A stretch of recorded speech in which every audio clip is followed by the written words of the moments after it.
नमस्कार, हाजिर हूं मैं आज फिर एक नए विषय को लेकर।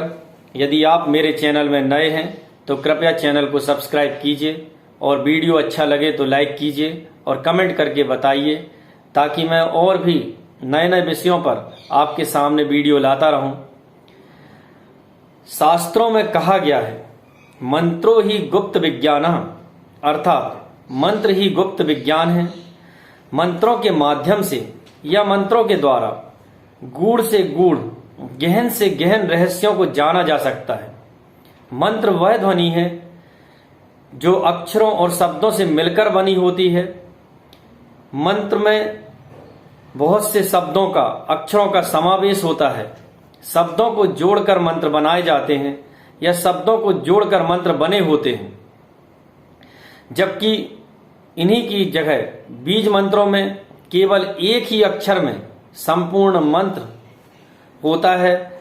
जैसे ऐं, ह्रीं, श्रीं, क्लीं, हम, भम, ये सभी बीज मंत्र हैं। बीज मंत्रों में केवल एक ही अक्षर में संपूर्ण मंत्र समाहित होता है। जैसे श्रीं में सा से तात्पर्य लक्ष्मी से है, रा से तात्पर्य सुख संपदा से है, धन संपदा से है।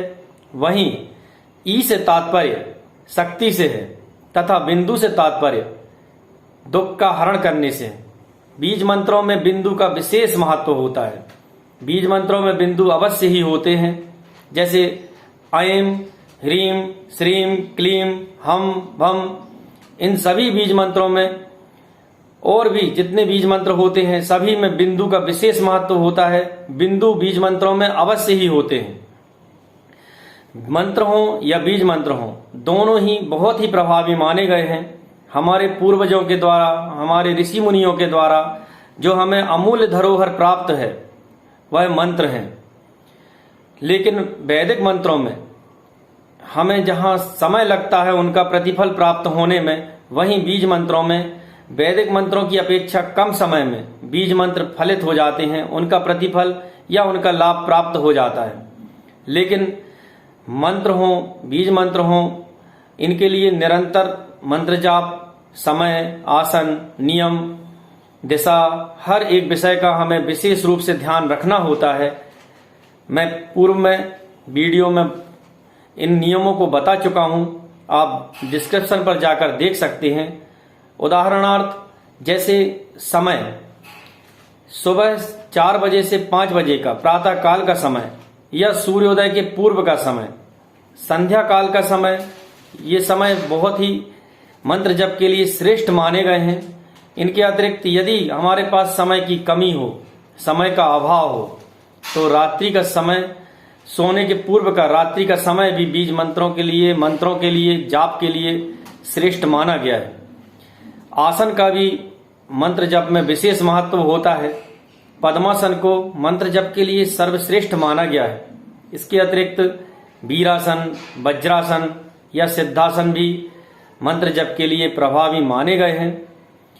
लेकिन वैदिक मंत्र हो, बीज मंत्र हो, इनके लिए यदि हम ऐसा सोचते हैं कि इनका प्रतिफल हमें बस कुछ ही समय में या बहुत जल्दी से प्राप्त हो जाए, तो ऐसा नहीं है। इनके लिए निरंतर जाप करना होता है और नियम से हर एक चीज का पालन करना होता है, तब ये मंत्र फलित होते हैं और इनका प्रतिफल प्राप्त होता है।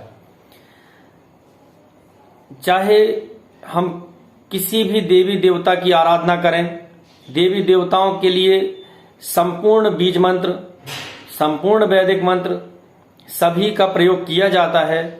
इसके अतिरिक्त ज्योतिष में भी नवग्रहों से या नवग्रहों का विशेष फल प्राप्त करने के लिए मंत्रों का, बीज मंत्रों का उपयोग किया जाता है और नवग्रहों में उनकी शांति के लिए मंत्रों का, बीज मंत्रों का प्रयोग किया जाता है।